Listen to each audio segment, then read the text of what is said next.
Hi అండి, welcome back to my channel. ఈరోజు వచ్చేసి రాయలసీమ స్పెషల్ మెంతిపప్పు చేస్తున్నానండి. కావాల్సిన పదార్థాలు చూసేయండి.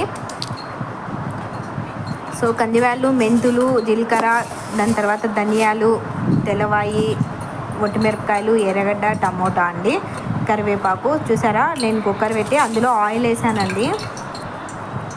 ఆయిల్ బాగా హీట్ ఎక్కిన తర్వాత మెంతులు వేసుకోవాలండి. మెయిన్ ఇంగ్రీడియంట్ మెంతులే అండి, మెంతిపప్పు కాబట్టి మెంతులు వేసుకోవాలి. మెంతులు కొంచెం ఫ్రై అవ్వాలండి. ఫ్రై అయితేనే మంచిగా టేస్ట్ వస్తుంది పప్పు.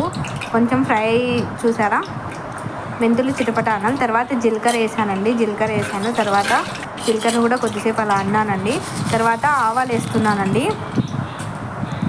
ఆవాలు వేయాలి. ఆవాలు కూడా కొంచెం పోపులో వేగాలండి. వేగితేనే మంచిగా ఉంటుంది. చూసారా, చిటపటలు అంటూ ఎంత బాగా వేగుతున్నాయో. బాగా వేగాలండి.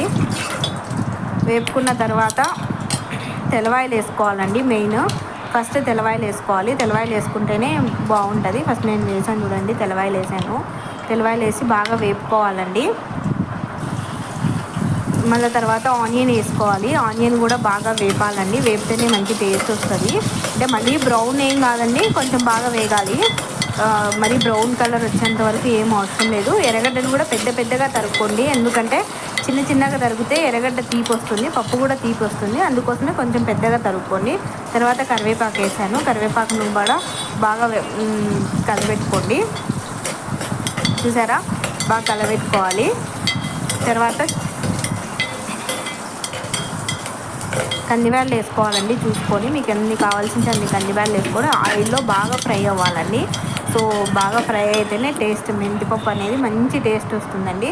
తర్వాత అవి ఫ్రై అయిన తర్వాత చింతపండు వేసాను. చింతపండును కూడా బాగా కలబెట్టుకోండి. తర్వాత పసుపు వేయాలండి. చూసారా అండి, ఒట్టిమిరపకాయలు వేస్తున్నాను. ఒట్టిమిరపకాయలు చిన్నగా తుంచేసుకోండి. మా అమ్మ అయితే అలానే ఒట్టిమిరపకాయలు అలానే వేసేస్తుంది. కానీ మా హస్బెండ్కి అలా మిరపకాయ రావడం ఇష్టం ఉండదు. అందుకే చిన్న చిన్నగా వేసానండి తుంచి. ఆ తర్వాత మెరిగితే బాగా మెరుగుతుంది కదా అనేసి. చూసారా, బాగా కలుపుకోవాలండి. బాగా వేగాలి మిరపకాయలు కూడా. తర్వాత కొంచెం పసుపు వేసుకోవాలి. పసుపు వేసుకొని బాగా కలబెట్టుకోండి. బాగా కలబెట్టుకోవాలి పసుపు వేసుకొని. చూసారా, ఎంత బాగానే అంటే బాగా వేగాలండి. అలా వేగుతుంటే మంచి అరోమా వస్తుందండి. ఆ వాసనకే అసలు అంత బాగుంటుంది.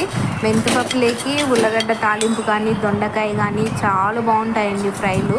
చూడండి ఒకసారి చేసుకొని. పప్పు అన్నంలోకైనా పెరుగన్నంలోకి పప్పు కలుపుకొని తింటుంటే ఆహా అనిపిస్తుందండి, అంత బాగుంటుంది. చూసారా, బాగా వేగాలి. తర్వాత టమోటా వేసుకున్నానండి. టమోటా వేసుకొని బాగా కలుపుకోవాలి. మొత్తం అన్నీ బాగా ఆయిల్లో వేగాలండి. వేగుతున్నప్పుడే మంచి అరోమా వస్తుంది. అసలు అప్పుడే అర్థమవుతుంది పప్పు ఎంత టేస్ట్గా వస్తుందా అని. దాంట్లో తగినన్ని నీళ్ళు పోసుకోండి. నాకు కావాల్సినవి వాటర్ వేసిన తర్వాత చూసారా అండి, పప్పు ఎలా మెదిగిపోయిందో. అసలు మంచి స్మెల్.